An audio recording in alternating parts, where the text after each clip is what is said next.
Have you ever felt like life keeps testing you, pushing you to the brink? Like no matter how hard you try, you're just too fragile to handle the weight of it all? That's exactly how Evelyn felt, until everything changed. Evelyn had always been the type to avoid conflict.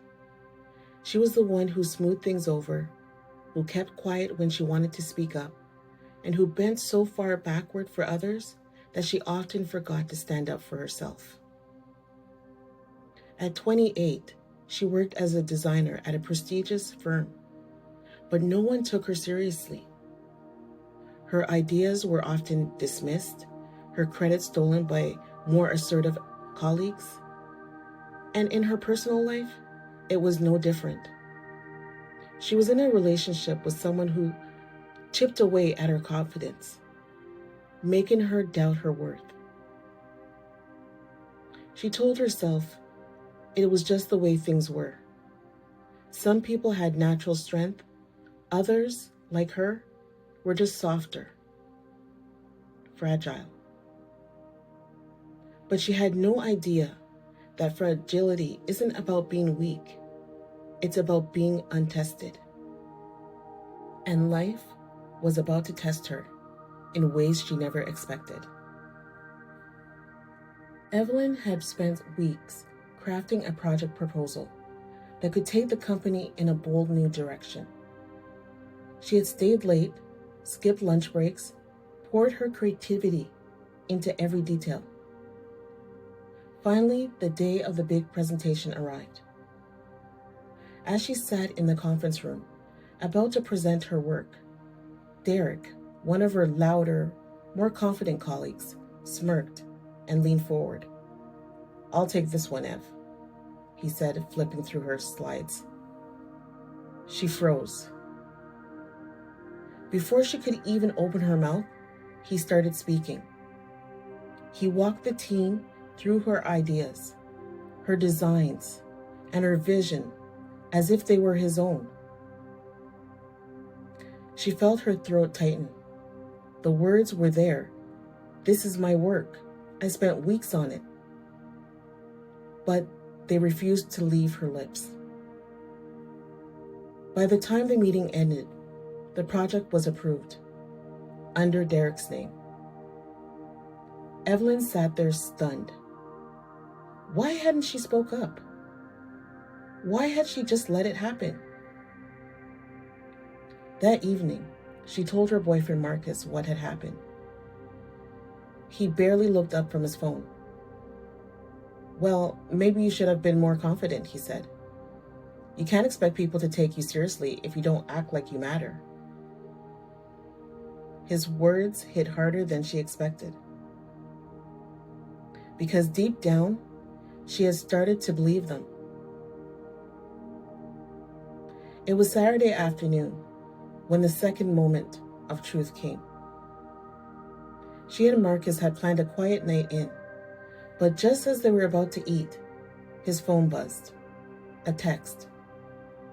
Evelyn didn't mean to glance, but she saw it. A name she didn't recognize.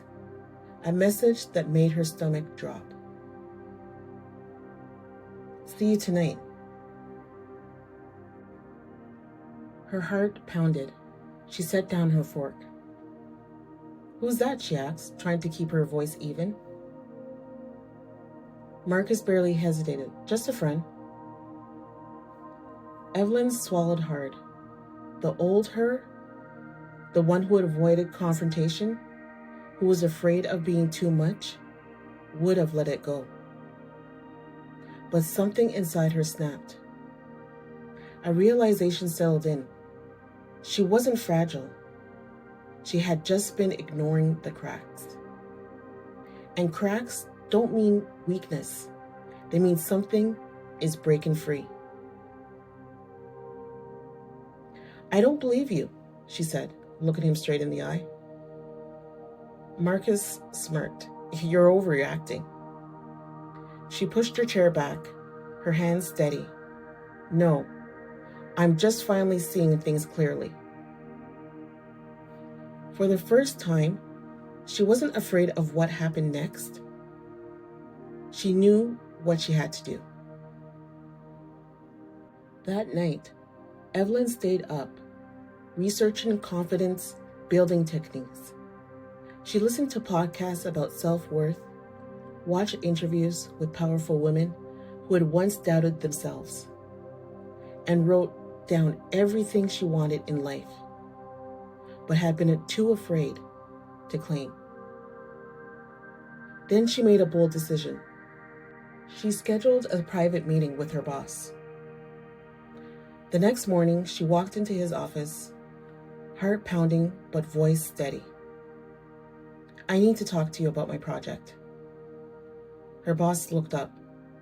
"Derek's project?" "No," she said firmly. "My project. I created it, I designed it, and I can prove it."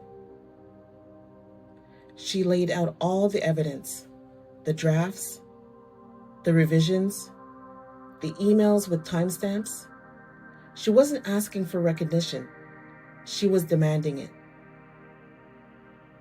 For the first time in her career, she refused to let someone else take what was hers. Her boss leaned back, studying her.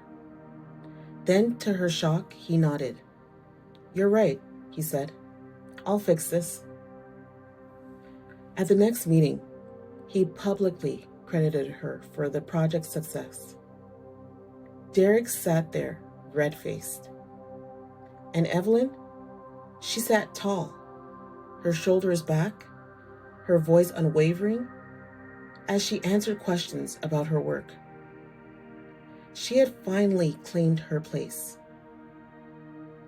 But her journey wasn't just about work. It was about every aspect of her life.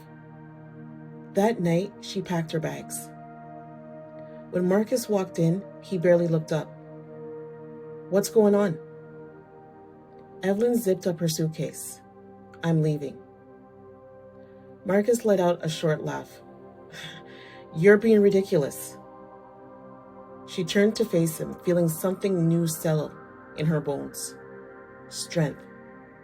"No, I've just finally realized that I deserve more than this." And with that, she walked out, not just from the relationship, but from the version of herself that had accepted less. Months later, Evelyn wasn't just thriving at work. She had taken on leadership roles, mentoring others who had once felt unseen like she had. She had stopped apologizing for taking up space. She had stopped doubting her strength. And most importantly, she had learned that fragility isn't about being weak. It's about needing to find your foundation. Because when you do, you become unbreakable. Have you ever felt like life keeps testing you, making you doubt your strength?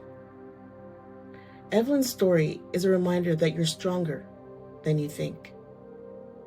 Your power isn't something you have to find. It's something you have to claim. Together, let's move from doubt to power, one story at a time.